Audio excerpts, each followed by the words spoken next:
नमस्कार, good morning friends. Welcome to SBI security daily morning podcast. कल के market की बात करें तो एक धीमी शुरुआत के बावजूद भी मार्केट ग्रीन में बंद हुआ है। जहां तक निफ्टी की बात है तो निफ्टी 108 पॉइंट ऊपर बंद हुआ, जबकि ब्रॉडर मार्केट में काफ़ी अच्छे थे कल के सेशन के लिए। आज के ग्लोबल क्यूज़ की बात करें तो US market overnight ended on the lower side. All indices Dow Jones, S&P, Nasdaq close between 1.7% to 3.1% on the lower side. और ये डिक्लाइनिंग इसलिए हुआ क्योंकि यूएस के जो फेड चीफ है उन्होंने ये कहा है कि रेट कट को लेकर के या इंटरेस्ट रेट को लेकर के अभी जो है वो वेट एंड वॉच के मूड में है, क्योंकि टैरिफ का इम्पैक्ट कैसे आने वाला है वो देखने वाली बात होगी। तो इस वजह से हमने देखा कि यूएस के मार्केट में एक तेज़ गिरावट कल के सेशन के लिए देखी गई। अब अगर एशियन मार्केट की बात करें तो लार्जली वो ग्रीन में ट्रेड कर रहे हैं। यूएस के फ्यूचर भी ग्रीन में हैं। तो उम्मीद करते हैं कि आज के लिए एक मार्जिनली जो है एक नेगेटिव या फिर फ्लैट की शुरुआत हम आज के मार्केट में अपने लिए देख सकते हैं। आइए बात करते हैं कौन से ऐसे स्टॉक है जो फोकस रहने वाले हैं। तो पहले बात करते हैं विप्रो की। The Wipro has declared it's Q4 results and the overall performance is lower than the market expectations. और जो गाइडेंस कंपनी ने दिया था वो लोअर एंड गाइडेंस उन्होंने मीट किया हुआ है। हालांकि रूपी रेवेन्यू थोड़ा सा बढ़कर के आया है 0.8% सिक्वेंशली। मार्जिन में भी इम्प्रूवमेंट है, primarily because of the higher capacity utilisation. But जो आउटलुक जो कंपनी ने दिया हुआ है वो काफ़ी ख़राब लग रहा है।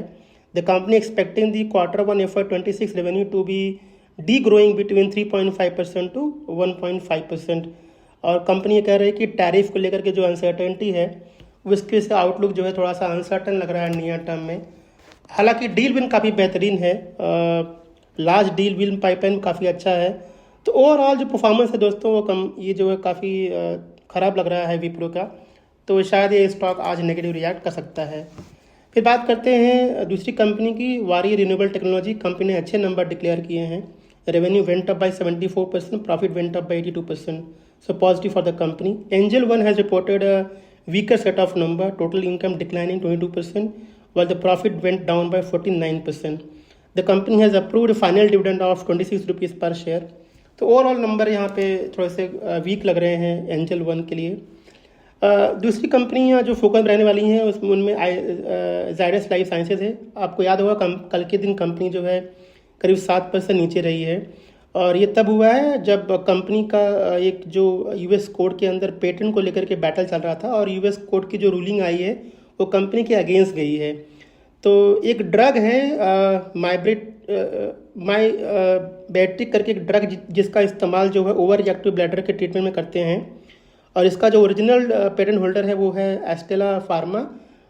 तो एस्टेला फार्मा ने एक केस जीत लिया हुआ है, इसीलिए ये नेगेटिव था जो है जायडस और लुपिन के लिए। और कंपनी कह रही है कि यूएस कोर्ट की रूलिंग को वो इवैल्यूएट करेंगे। और फिलहाल के लिए ऐसा कोई नेगोशिएशन जो है एस्टेलस के साथ में नहीं चल रहा है। तो ये आज स्टॉक जो है फोकस में रहने वाला है, जायडस लाइफ साइंसेज। फिर बात करते हैं पेटीएम की। तो यहाँ पे एमडी सीईओ ने कहा है कि जो उनको 2.1 करोड़ का ईसॉप मिला था जिसकी वैल्यू करीब 1800 करोड़ रुपए की है, वो कंपनी वो यहाँ पे जो एमडी सीईओ है खुद से ही वो शेयर्स को सरेंडर कर रहे हैं। और आगे चल कर के Paytm will be able to lower its ESOP expenses. So slightly positive लग रहा है ये पेटीएम के लिए। उम्मीद करते हैं स्टॉक इस पॉजिटिव रिएक्ट कर सकता है।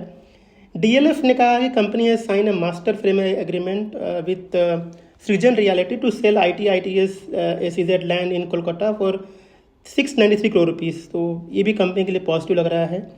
361 वैम ने कहा है कि company is evaluating the proposal to raise the fund through preferential route, इधर थ्रू इक्विटी शेयर और वारंट। सो कंपनी के लिए पॉजिटिव है।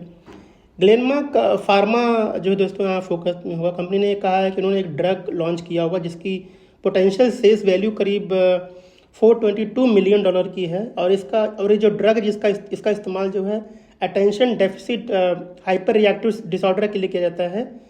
तो ये कंपनी के लिए लग रहा है कि पॉजिटिव है। फिर Bharat heavy electricals will be also in focus. The company has sign a technological transfer agreement with the BARC for separator application in electrochemical cell. So positive है BHEL के लिए। Tanla platform will be also in focus. The company has collaborated with 2 international telecom provider to implement the messaging as a platform for rich media communication. So positive है company के लिए। तो दोस्तों ये companies आज जो है फोकस रहने वाली हैं। अगर बात करें आज के रिजल्ट्स की तो आज Infosys, Tata Elxsi, HDFC life insurance, GF financial services, HDFC AMCs, ये कुछ कंपनीज हैं जिनके आज रिजल्ट्स आएंगे। तो ये सारी कंपनियां फोकस रहने वाली हैं। ये था हमारा आज का मॉर्निंग पॉडकास्ट। हमें सुनने के लिए बहुत बहुत धन्यवाद और आज की डेट के लिए शुभकामनाएं। Thank you. Investment in securities market are subject to market risks. Read all the related documents carefully before investing.